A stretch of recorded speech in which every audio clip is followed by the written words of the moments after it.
तो गुरुजी, जैसा हम सभी जानते हैं कि अयोध्या में राम जी का एक भव्य मंदिर बन रहा है। तो हमें वहाँ से एक शब्द बार-बार सुनने को मिलता है, प्राण प्रतिष्ठा। तो प्राण प्रतिष्ठा का असली मतलब क्या है? एक पत्थर है, उस पत्थर को एक कारीगर पैर भी रखता है, हाथ भी रखता है, हथौड़े भी चलाता है, उसको बहुत मारता है।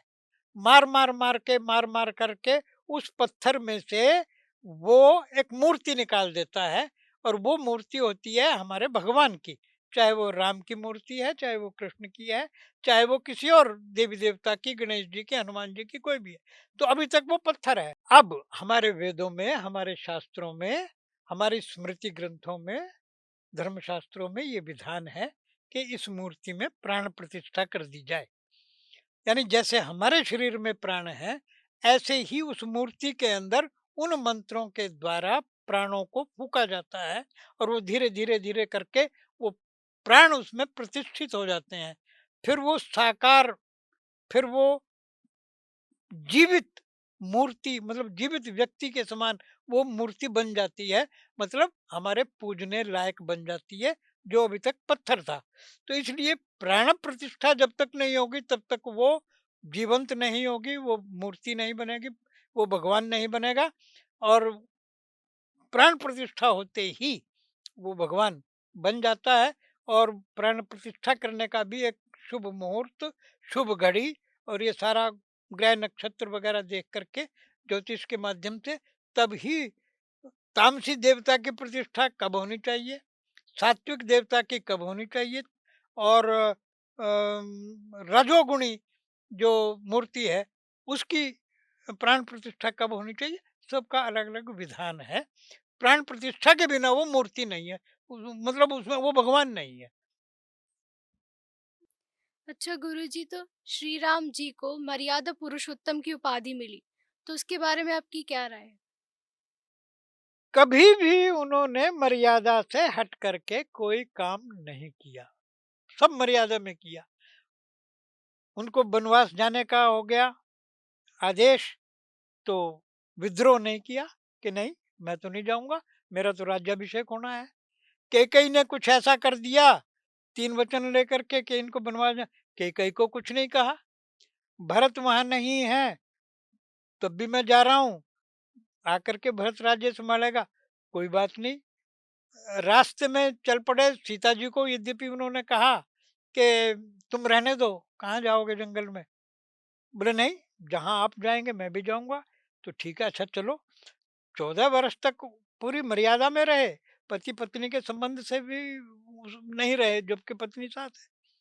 और अभी चले ही थे, 1-2 किलोमीटर ही चला होगा, जब कांटे वांटे आने लगे, तो सीता जी तो बल्कि उस समय ये कहती हैं कि अरे हम तो थक गए, कहा, अभी कितनी दूर और चलना है।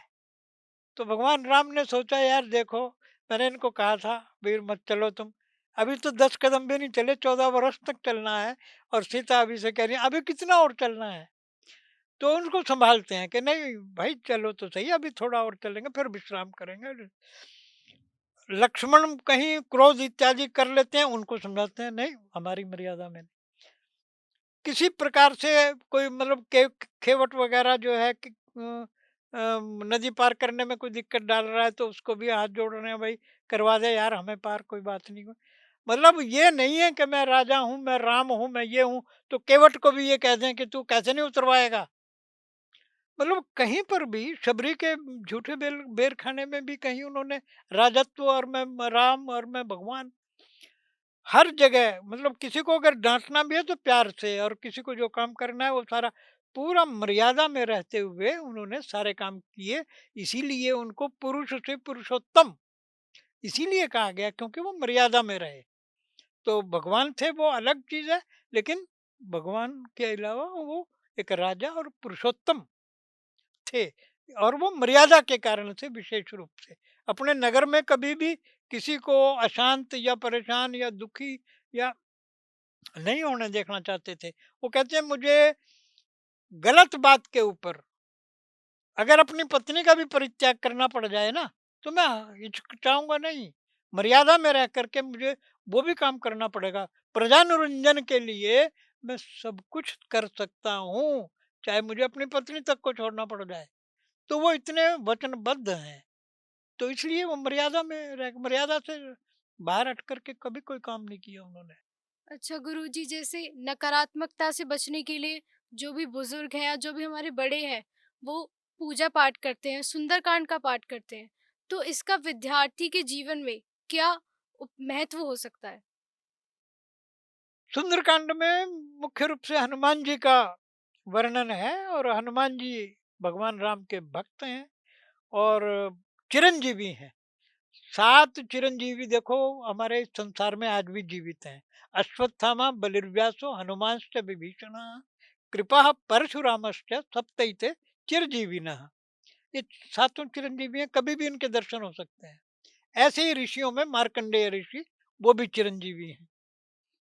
तो जब हनुमान जी चिरंजीवी हैं, अगर हम उनकी आराधना करें, हम उनका सुंदरकांड का पाठ करें, हम उनसे कुछ शिक्षा दीक्षा लें, उनसे प्रेरणा लें, और अपने सुख दुख को, मतलब आप जेल में हैं तो भी, आप भूत प्रेत से ग्रसित हैं तो भी, आप बीमारी से ग्रस्त हैं तो भी, यानी कोई भी विकट से विकट परिस्थिति है, आप भगवान राम का, हनुमान जी का नाम लेके तो देखो। हनुमान जी का नाम लेने में कंडीशन ये रहती है, जो लोगों को फिर पता नहीं रहती, कि पहले भगवान राम का नाम लो।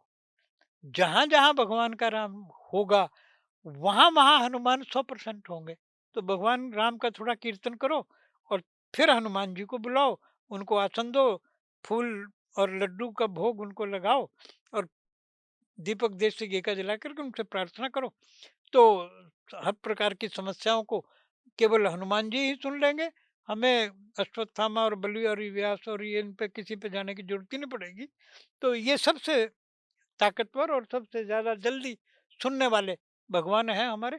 और हमारे आज के युवा वर्ग को अपना आदर्श हनुमान जी को बना करके चलना ही चाहिए। गुरुजी, जैसे हमारे प्रधानमंत्री नरेंद्र मोदी जी ने 11 दिन का उपवास रखने का निर्णय किया है, तो उस उपवास को रखने से क्या लाभ होते हैं?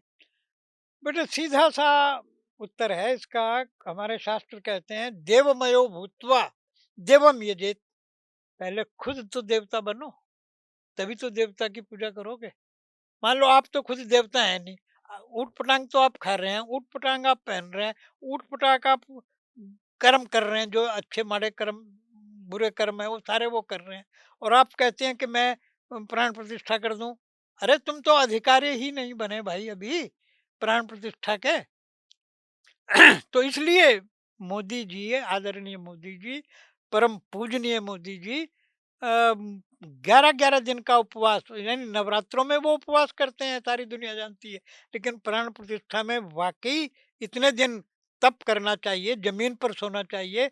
और लोग तो सात्विक भोजन की कहते हैं कि सात्विक भोजन कर लो, वो कहते हैं नहीं, मैं तो भाई निराहार रहूँगा, पानी के ऊपर रहूँगा। अर्थात अपने अंदर भी भगवान राम को पैदा करके, स्थापित करके, तब वो अधिकारी बनेंगे किसी मूर्ति में प्राण प्रतिष्ठा करने के। तो बिना देवता बने किसी देवता की प्राण प्रतिष्ठा करना असंभव है, और मुश्किल है और कठिन है, और ना ही करनी चाहिए। तो मोदी जी का तो जवाब ही नहीं है कि वो राममय अपने आप को बना करके, और तब वो राम की प्रतिष्ठा करेंगे प्राणों की।